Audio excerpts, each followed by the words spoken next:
오늘 보실 하나님 말씀 고린도전서 8장 1절에서 6절입니다.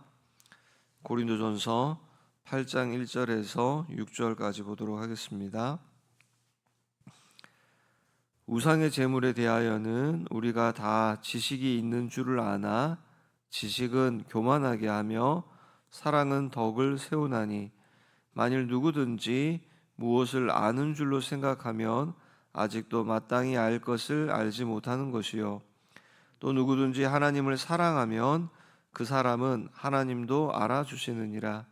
그러므로 우상의 제물을 먹는 일에 대하여는 우리가 우상은 세상에 아무것도 아니며 또한 하나님은 한 분밖에 없는 줄 아노라. 비록 하늘에나 땅에나 신이라 불리는 자가 있어 많은 신과 많은 주가 있으나 그러나 우리에게는 한 하나님 곧 아버지가 계시니 만물이 그에게서 났고 우리도 그를 위하여 있고 또한 한 주 예수 그리스도께서 계시니 만물이 그로 말미암고 우리도 그로 말미암아 있느니라. 아멘. 오늘은 지식은 교만을 낳고 사랑은 공동체를 세운다 라는 제목으로 말씀 나누도록 하겠습니다. 오늘 이제 고린도전서의 8장부터 이 11장까지 바울은 우상의 제물에 관하여서 쭉 이야기를 합니다.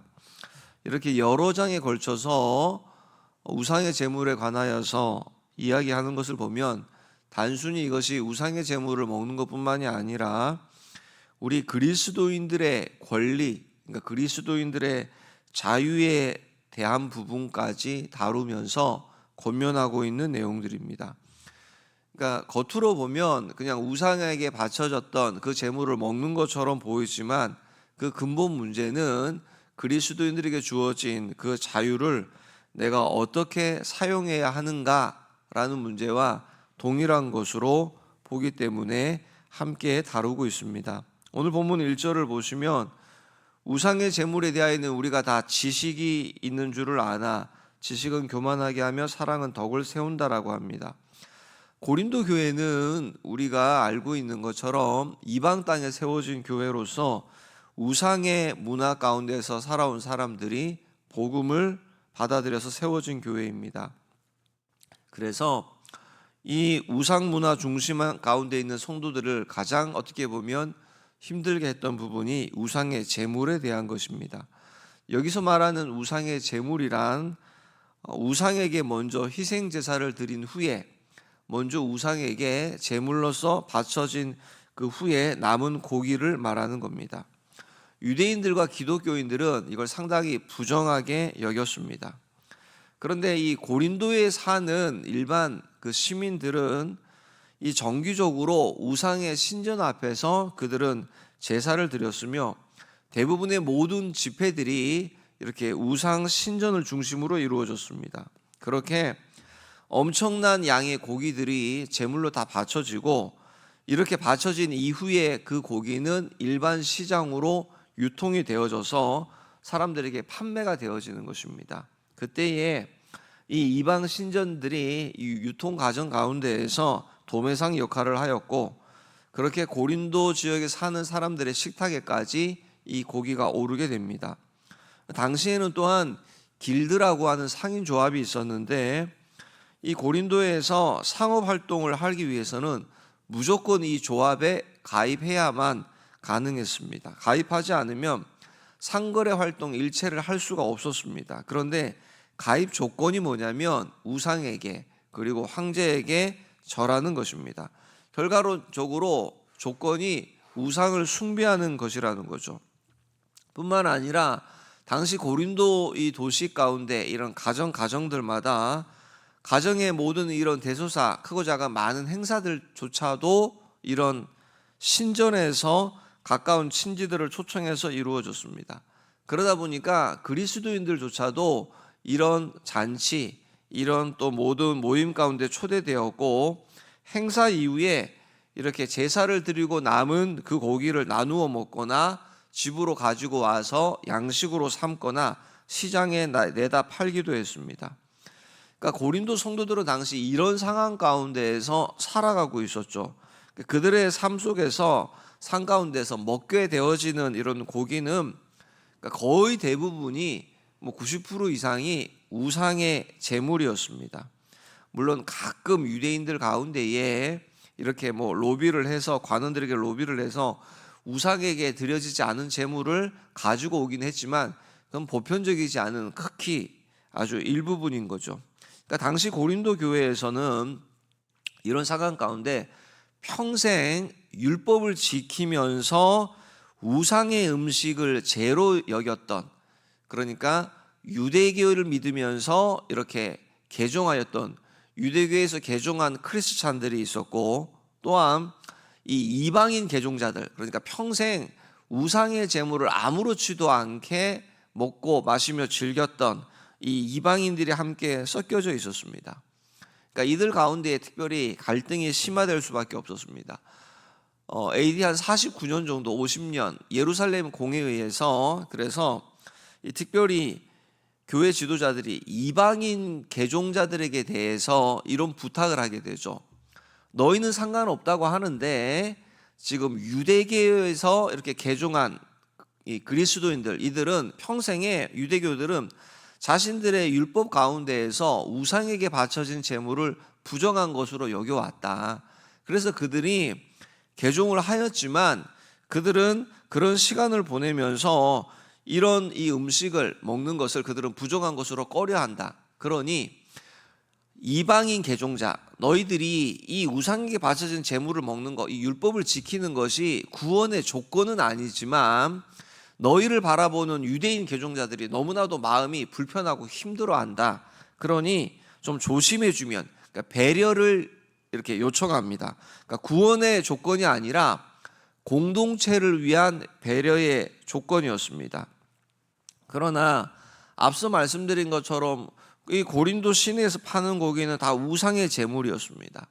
오랜 동안 아무 꺼리낌 없이 먹어왔던 이방인 개종자들이 아니 그냥 음식인데 왜 못 먹게 하냐라고 원망이 나왔고, 유대인 신자들은 공회의에서 먹지 말라고까지 부정하였는데 우리는 그리고 한평생 이건 부정한 것으로 여겨왔는데 이걸 먹고 마시는 것에 대해서 상당히 불편하는 이들이 생겨났다라는 것입니다.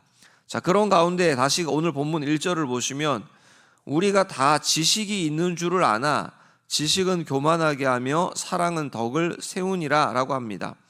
고린도의 성도들이 대부분 예루살렘 교회에서 그런 결정을, 우상의 제물에 대한 이러이러한 요청이 있는 것을 알고 있었습니다. 뿐만 아니라 우상은 그냥 허상이기 때문에 우상에게 바쳐진 제물이라고 하더라도 이거는 그냥 음식일 뿐이다라는 지식을 가지고 있었습니다.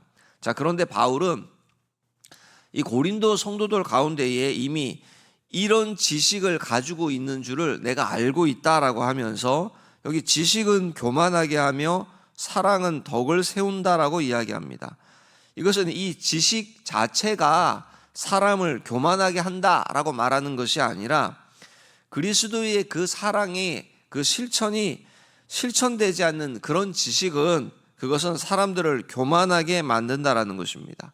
그러니까 사랑이 없는 지식이 오히려 다 교만한 자들의 손에 들려지면서 다른 사람들을 베는 마치 칼처럼 그런 무기가 된다라는 것이죠. 그래서 지식은 필수적으로 사랑과 결합되어져서 사용되어져야 한다. 그래서 바울은 고린도 성도들에게 2절과 같은 이야기를 합니다. 만일 누구든지 무엇을 아는 줄로 생각하면 아직도 마땅히 알 것을 알지 못하는 것이요. 그러니까 지금 지식을 소유했다라고 온전한 그리스도인이라고 생각한다면 너희들 마땅히 알 것을 지금 모르는 것이다 라고 이야기하는 것입니다. 여기 마땅히 알 것이라는 게 뭐죠? 우리를 위해서 예수 그리스도께서 십자가에 달리신 하나님 아버지의 사랑을 말합니다. 하나님 아버지의 사랑이 내가 너희를 사랑한다라고 하는 너희가 이미 알고 있는 그 지식은 예수 그리스도의 십자가의 사랑을 통하여서 우리에게 보여주셨다라는 거죠.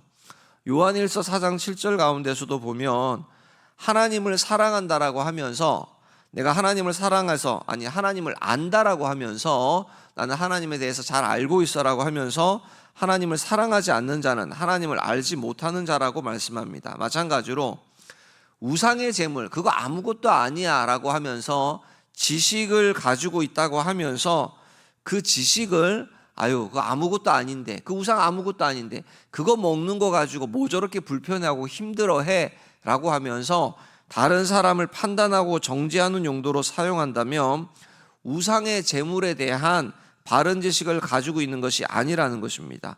자, 3절을 보시면 동일한 말씀으로 누구든지 하나님을 사랑하면 그 사람은 하나님도 알아주시느니라.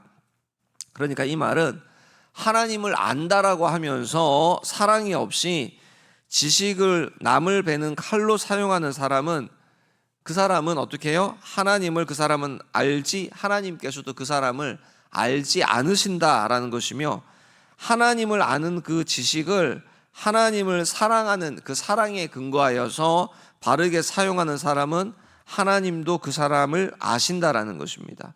지금 고린도에 있는 사람들이 이 우상의 제물에 대한 바른 지식을 가지고 있는 사람들이 있었습니다. 분명히 있습니다. 우상의 제물에 대한 바른 지식을 가지고 있는 사람들이 있는데, 그런데 유대인 개종자들이 유대교에서 기독교로 개종한 이 사람들 중에는 아직 율법을 지키던 습관으로 인해서 우상의 제물을 먹는 것을 제약시하는 성도가 있었습니다. 그리고 이방인 개종자들 가운데에는 하나님을 믿는다고 하면서도 미신적인 생각을 버리지 못하고 분별하지 못한 채 우상의 제물을 먹고 마시는 자들도 있었습니다.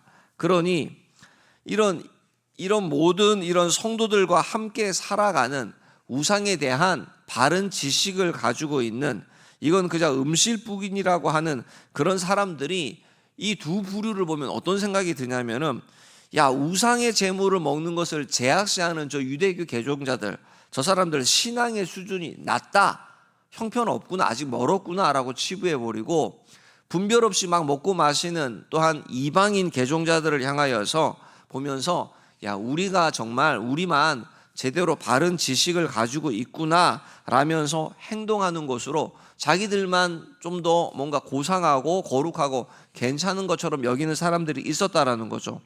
바울이 이 부분을 지적하면서 하나님에 대한 지식을 사랑에 근거하여서 실천하는 삶을 살아가도록 권면하는 겁니다.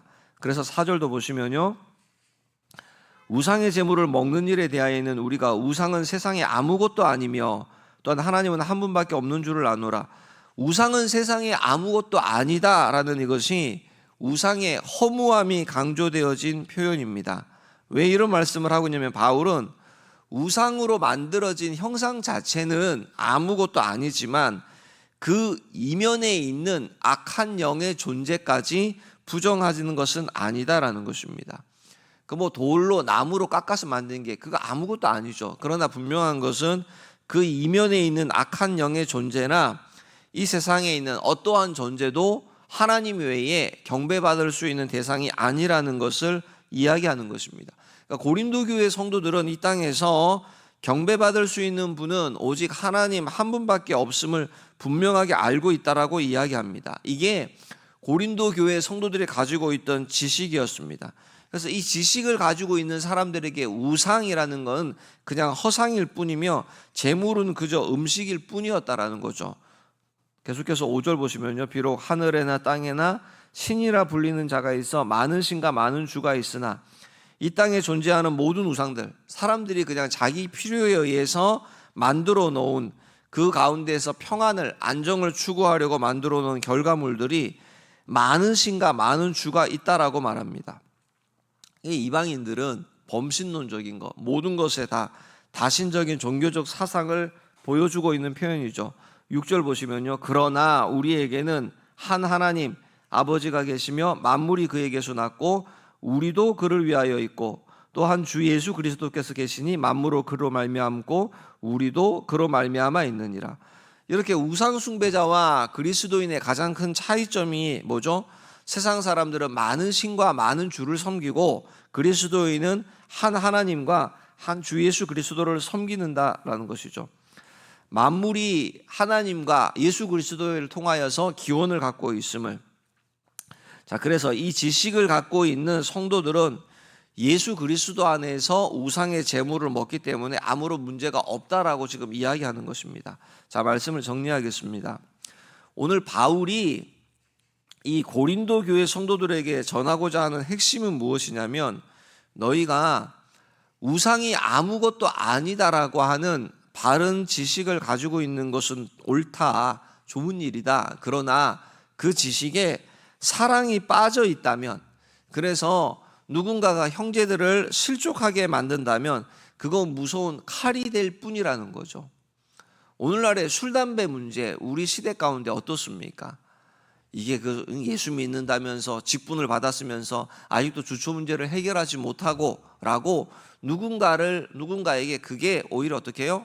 이렇게 칼로서 정죄하고 판단하는 것으로 우리가 얼마든지 할 수 있죠. 아니, 본인도 어지간하면 예수님 믿고 들어왔는데 직분을 받았는데 이거 정리하고 해결하고 싶지 않은 사람이 어디 있겠습니까? 이게 우리에게 있어서는 지식은 가지고 있지만 그리스도의 사랑으로 그들을 세우지 못하고 판단하고 정죄하는 길로 나아간다라는 거죠. 고린도 교회 소위 믿음이 강하다라고 자부했던 사람들 가운데 이런 지식은 있었는데 사랑이 없었습니다. 그 지식을 가지고 저렇게밖에 못해 라고 판단하고 정죄하는 데 사용하는 거죠. 우리 모습 아닙니까? 신앙의 연륜이 쌓이면서 생겨난 하나님에 대한 말씀으로 지식과 신앙의 기준이 생겼습니다. 기도는 이렇게는 해야지, 봉사는 이렇게 해야지, 그리스도인이라면 이 정도는 해야지라는 지식 말입니다.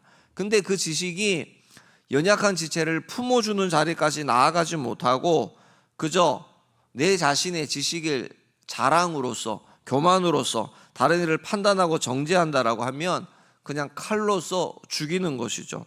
하나님께서, 저와 여러분, 우리에게 원하시는 것은 완벽한 지식의 자랑이 아니라 그 지식을 녹여내는 사랑의 실천이라는 거죠.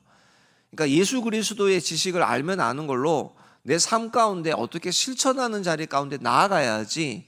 이게 우리는 그래서 세상 사람들이 조롱하듯이 물에 빠져도 입만 동동 뜬다고 하는 것처럼 말은 잘하는데 이게 실천으로 다른 사람을 세우고 살리는 자리까지 나아가지 못한다라는 것이죠. 참된 지식은 그래서 다른 것이 아니라 내 자유와 권리를 주장하는 데 쓰이는 것이 아니라 다른 사람의, 형제의 덕을 세우기 위해서 내 권리, 내가 먹을 수 있고 할 수 있지만 기꺼이 포기하는 것입니다. 오늘 하루도 내가 가진 성경적인 지식과 그런 신앙의 기준을 다른 사람을 판단하는 길로 쓰지 않고 오직 또 형제를, 누군가를 살리고 또 교회의 덕을 세우는 사랑의 도구로 사용하시는 저와 여러분 되기를 주님의 이름으로 축복합니다. 하나님 아버지, 감사합니다.